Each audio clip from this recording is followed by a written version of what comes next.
ठीक है, यहाँ तक बात समझ में आ रही है कि कॉन्सेप्ट क्या है कि प्रोसेस ऐसा हो जिसमें गलतियां कम हो। तो हमने देखा कि जब हम बिल्ट फिक्स से बना रहे थे तो पॉसिबिलिटी ऑफ एरर थी, क्योंकि वो उसमें टेस्टिंग नहीं हो रही थी, उसमें डिजाइन नहीं हो रही थी। तो हमने एक बेहतर प्रोसेस सॉफ्टवेयर इंजीनियरिंग का सोचा। तो बेहतर का क्या मतलब है? बेहतर का मतलब कि जब हमने रिजल्ट चेक किए तो एक में एरर कम आ रहे थे, तो हमने कहा ये वाला प्रोसेस ज्यादा बेहतर है। तो मेजरमेंट, ठीक है ना। तो concept क्या है? प्रोसेस को मैनेज करो और उसका तरीकाकार क्या है कि फिर आप देखेंगे रिजल्ट किससे रिजल्ट आता है। ठीक है ना। ठीक है, ये है इसके चार तरीके। एक तो कुछ भी नहीं करना, this is process number one, initial. अब आप कुछ भी नहीं करते हैं, लेकिन फिर आप प्रोसेस को मैनेज करते हैं, तो 2 3 4 is the actual maturity level. ठीक है ना। प्रोसेस की मेच्योरिटी, कैपेबिलिटी, परफॉर्मेंस। अब हम ये देखेंगे कि मेच्योरिटी क्या चीज होती है, कैपेबिलिटी क्या होती है। अभी अलग अलग वर्ड हैं, and I am not talking about English words, this is software engineering words. तो सॉफ्टवेयर इंजीनियरिंग में मेच्योरिटी का क्या मतलब है, सॉफ्टवेयर इंजीनियरिंग में कैपेबिलिटी का क्या मतलब है, और परफॉर्मेंस का क्या मतलब है। ठीक है, तो थोड़ा सा कॉन्सेप्ट पढ़ते हैं, फिर आगे चल के इसको जरा समझने की कोशिश करते हैं। प्रोसेस की मेच्योरिटी, हमने देखा कि प्रोसेस की मेच्योरिटी होती है इसमें एरर कम से कम आए। ठीक है, तो एरर कम से कम कब आएगा? जब वो आदमी कैपेबल होगा। अब वो कैपेबल नहीं है तो तुक्का लग रहा है। मसलन अगर मैं क्रिकेट की टीम की बात करूं, तो एक आदमी बॉलर है, उसकी कैपेबिलिटी क्या है? अच्छी बॉलिंग कराना, लोगों को आउट करना। ठीक है, तो अगर ये कैपेबिलिटी नहीं है, तो अगर वो कोई बैट्समैन है और उसने तुक्का लगा दिया और वो आउट कर गया, तो वो कैपेबिलिटी नहीं थी। ठीक है ना, वो तुक्का लगा था, फ्लूक कहते हैं इसको। तो इसका मतलब है प्रोग्रामर अगर है तो उसको लॉजिक आनी चाहिए, लैंग्वेज आना चाहिए, कैपेबिलिटी सिखानी पड़ेगी, फिर उसकी परफॉर्मेंस को देखेंगे। ठीक है ना। तो कैपेबिलिटी का मतलब है कोई चीज सिखानी पड़ेगी, करनी पड़ेगी, कैपेबिलिटी डेवलप करनी पड़ेगी। फिर अगर उसकी कंसिस्टेंट परफॉर्मेंस है तो वो मेच्योरिटी है। ये बात समझ में आ रही है कैपेबिलिटी का मतलब? चलिए इसको आगे थोड़ा सा डिटेल में पढ़ लेते हैं। लेकिन बात यह है कि लेवल 1 लो मेच्योरिटी है, level 2 has more maturity, 3 has more maturity. ठीक है ना। तो पहला वाले लेवल को इनिशियल कहते हैं, दूसरे वाले को रिपीटेबल कहते हैं। अभी रिपीटेबल का क्या मतलब है, डिफाइन का क्या मतलब है, मैनेज का क्या मतलब है?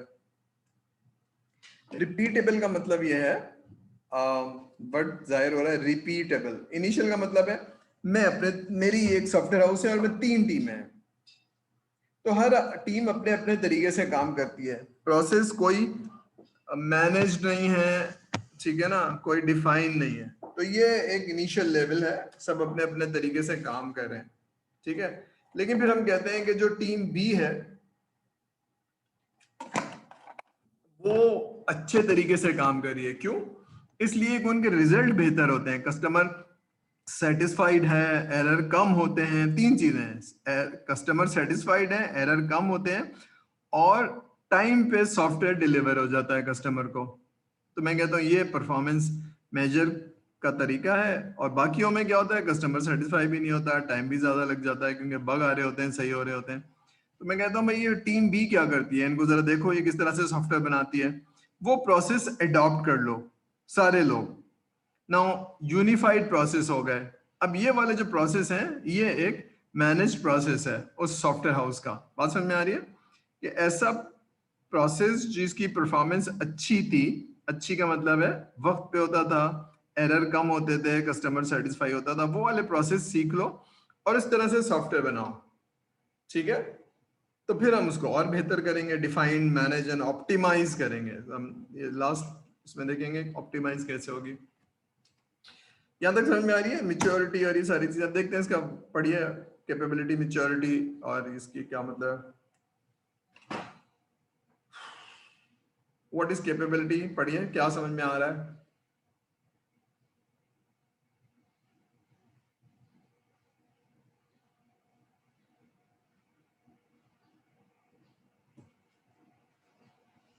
ठीक है, अब ये पढ़ लिया तो मैं इसको सॉफ्टवेयर से भी और क्रिकेट की टीम से समझाता हूँ। ठीक है,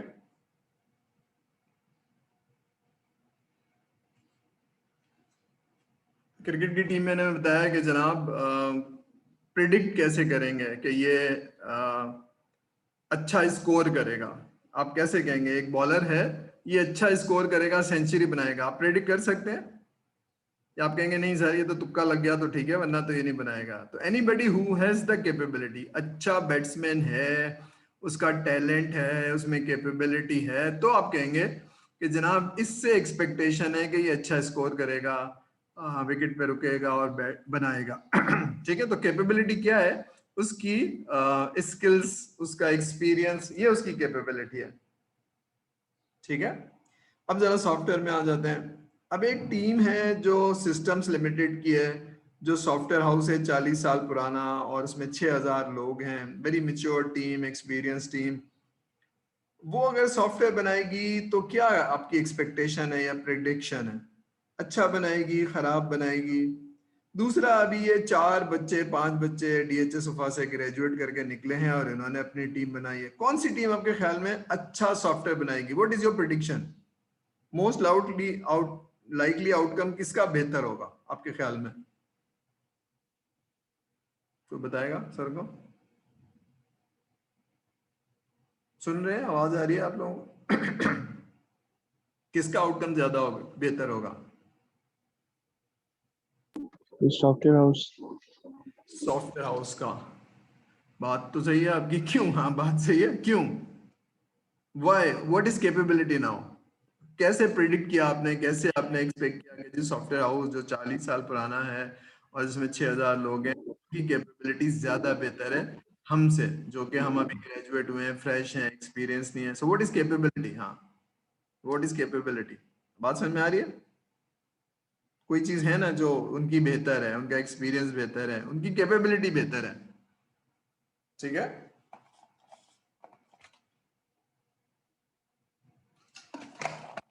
इसका मतलब है अगर आपने एक प्रोसेस देखा जिसमें गलतियां हो रही थी, उनको इम्प्रूव किया ओवर द इयर्स, 40 साल तो बहुत होते हैं but over the years process को इम्प्रूव किया, तब आपने गलतियों को रोक लिया, मिनिमाइज कर लिया। जीरो नहीं होंगी, लेकिन पहले 100 गलतियां होती थी, फिर हमने प्रोसेस को इम्प्रूव किया तो 80 होने लगी हैं, और इम्प्रूव किया तो 70 होने लगी हैं, अब जाके हमारी 35 से बिलो होती हैं, 1/3 से कम होती हैं। तो that is very mature process. ये कैसे होगा? प्रोसेस मैच्योर क्या होगा? प्रोग्रामिंग नहीं थी तो सीखो, एक्सपीरियंस लो, छोटे प्रोजेक्ट्स पे काम करो, एक्सपीरियंस तो नॉलेज एक्सपीरियंस दिया होगा। अब ये कैपेबिलिटी प्रोड्यूस कर दी, एक्सपीरियंस प्रोड्यूस कर दिया, अब जो प्रोजेक्ट होगा वो प्रोबेबली अच्छा होगा, लेकिन हम देखते हैं कि एक्चुअल रिजल्ट अच्छे ही हैं या खराब है। तो actual result is your performance. ठीक है, एक बैट्समैन है, एक्सपेक्टेशन ये है कि हर दफा सेंचुरी बनाएगा, अच्छा बैट्समैन है, बहुत अच्छा है, लेकिन एक दफा उसने बनाया, अब तो उससे स्कोर ही नहीं हो रहा। वो आफरीदी साहब है, वो एक दफा सेंचुरी बना दी, फिर उसके बाद ठीक है जो भी है आप हो सकता है कि you are in love with, ठीक है। तो बात ये कि कंसिस्टेंट परफॉर्मेंस, कैपेबिलिटी समझ में आ रही है, परफॉर्मेंस समझ में आ रही है कि actual result is your performance. तो सॉफ्टवेयर बनाते वक्त भी अगर वेरिएशन नहीं है, बात समझ में आ रही है? जो पहले अभी पढ़ा था, वेरिएशन नहीं है, एरर नहीं है, ये कब होगा? जब आपके पास कैपेबिलिटी होगी। ठीक है, तो आपकी बात बिल्कुल दुरुस्त है कि जो ऐसा सॉफ्टवेयर हाउस जो 40 साल पुराना है और बहुत एक्सपीरियंस है, उनका आउटकम बेहतर होगा ऐसे लोगों से जो फ्रेश हैं। तो अब जो चीज सिस्टम्स लिमिटेड ने 40 साल में अडॉप्ट की है, तो हम 4 महीने में कर सकते हैं? Answer is yes. हम सीख लें, समझ लें वो क्या करते हैं, और फिर वो 40 साल नहीं लगेंगे हमको, उनको तो 40 साल लगे हैं, लेकिन हम 4 महीने 5 महीने में सीख सकते हैं। इसलिए हम सॉफ्टवेयर इंजीनियरिंग पढ़ रहे हैं।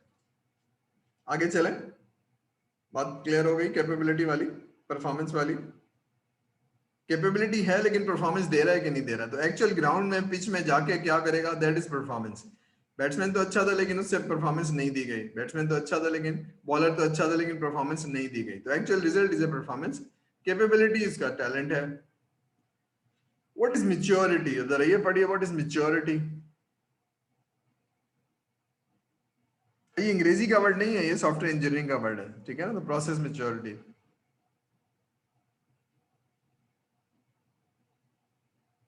मैच्योर प्रोसेस क्या है? उसमें हर टीम के मेंबर को पता है कि मुझे क्या करना है, मेरा रोल क्या है, मुझे क्या करना है, कहाँ से शुरू करना है, कहाँ खत्म करना है। Explicitly defined my steps and my process. Managed and measure, ठीक है, तो मेजर भी होगा मेरी परफॉर्मेंस अच्छी थी या खराब थी, ठीक है, तो खराब क्यों थी। एक टेस्ट इंजीनियर है जो सारे टेस्ट एक दफा में निकाल लेता है, एक है जो थोड़ा थोड़ा करके निकालता है, ठीक है ना। तो आपकी परफॉर्मेंस, आप जो जो आपने निकालना है वो 3 दिन में निकाला आपने, आज थोड़ा सा, फिर कल थोड़ा सा, फिर परसों थोड़ा सा, लेकिन अच्छा टेस्ट इंजीनियर तो मेजर किया जाएगा किसी तरह से। अच्छा प्रोग्रामर क्या होता है, अच्छा टेस्ट इंजीनियर क्या होता है, अब ये सारी चीजें कुछ मेजरमेंट की जा रही है। इसी तरह से कंट्रोल एंड इफेक्टिव, तो ऐसा परफॉर्मेंस, ऐसा प्रोसेस जिससे आप परफॉर्मेंस मेजर कर सकें, नाप सकें। मैं कैसे कह दूं ये वाला प्रोग्रामर अच्छा है और ये वाला खराब है, तो इसलिए नहीं कि मेरा रिश्तेदार हो या मुझे उसकी शक्ल पसंद हो, तो रिजल्ट की बेसिस पे कहा जाएगा ना। द रिजल्ट कोई तरीकाकार होगा जिसे हम मेजर करेंगे, ठीक है। तो ये खराब है, इसको बेहतर करो, ये अच्छा है, इसको शाबाशी दो, ठीक है। तो मेजर करना, पहले तो डिफाइन करना, मेजर करना, फिर उसको कंट्रोल करना, ठीक है ना। अगर एक आदमी का रिजल्ट खराब आ रहा है तो फिर उसको कंट्रोल करना, उसको मीटिंग में बुला के बिठाना, समझाना, कंट्रोल करना, तो मेच्योरिटी आती जाएगी। तो मेच्योरिटी का क्या मतलब है, वेरिएशन को कंट्रोल कर ले, कंसिस्टेंट एफर्ट हो।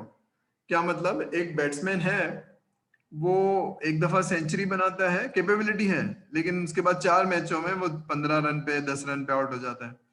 एक प्लेयर है जो हमेशा 50 के करीब, हर मैच में 50 के करीब स्कोर बनाता है, तो वो क्या है, उसकी बैटिंग जो है वो बहुत मिच्योर है, वो हर दफा रिजल्ट अच्छे देता है, कंसिस्टेंट एफर्ट है, ठीक है।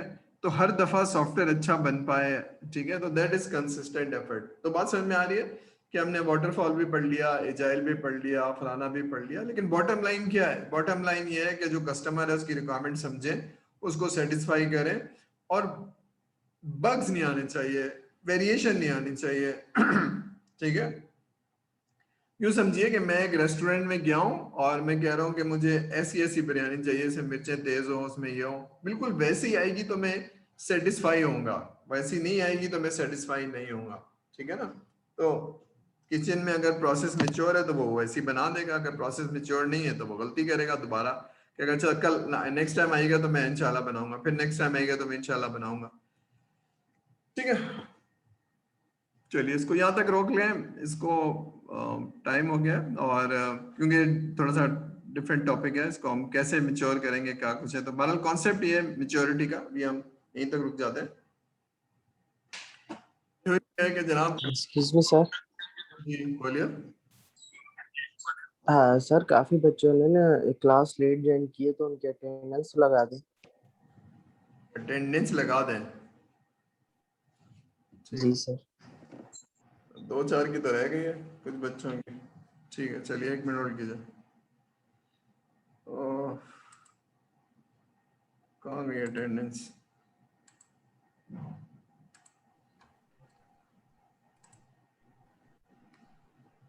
ठीक, किसकी रह गई है बता दे, नाम बता दे, क्योंकि 2-4 लोगों की रह गई है बस। वहां से आफ्ताब, सर रजत कुमार। रजत कुमार। बहुत सारे लोग तो नहीं होंगे ना, रंजीत कुमार तो एक ही होगा, चलिए लगा दिया, और बताइए। जी सर, वो अली फारूक भी है, अली फारूक की क्लास में। अली फारूक के अली भट्ट है, उन दोनों ने क्लास ज्वाइन की हुई है, उन्होंने लेट ज्वाइन की। चलिए और बताइए। सर इमाद सईद। अली भट्ट। अली भट्ट लगा दिए ना, 3 लोग बोल दिए, लगा दिए भाई उनकी, अब जरा देखिए हुए तो। इमाद, सर मेरी भी लगा दें। इमाद सईद। शाहजहान शाहजहान। शाहजान, आपने दोस्त इतने पाले में कि किसी ने लगवा दी है आपकी, ठीक है, दिख रहा है आपको ये। Sir Hamza. Sir Hamza. Sir Hamad की भी लगा दें, Hamad. Sir Hamza, sir Hamza. Hamza Khalid, yes sir, sir मैं ही हमजा। नाम पूरा बताइए ना हमजा के। खालिद, हमजा खालिद है? खालिद। Yes sir. हाँ दिख सर रही। हमजा खालिद। हाँ, कोई आपके दोस्त ने पहले बता दिया है, बहुत सारे लोगों की नहीं लगी हुई ना, जब कहते हैं सर उनका नेट नहीं चल रहा है या लाइट नहीं है तो मैं लगा देता हूँ। दोस्तों ने लगवा दिया आपकी, आप आए ना आए आपका कोई मसला नहीं है, लोग लगवा देते हैं आपकी। और बताइए। जिनकी नहीं लगी हुई है वो, जिनकी इमाद लगी है सईद। वो इमाद सईद।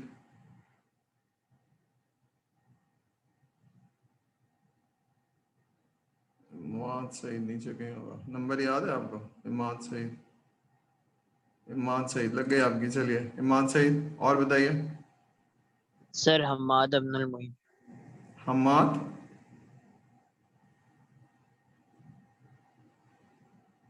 चलिए हमाद आपकी भी लग गई। ठीक है, चलिए ओके भाई, थैंक यू।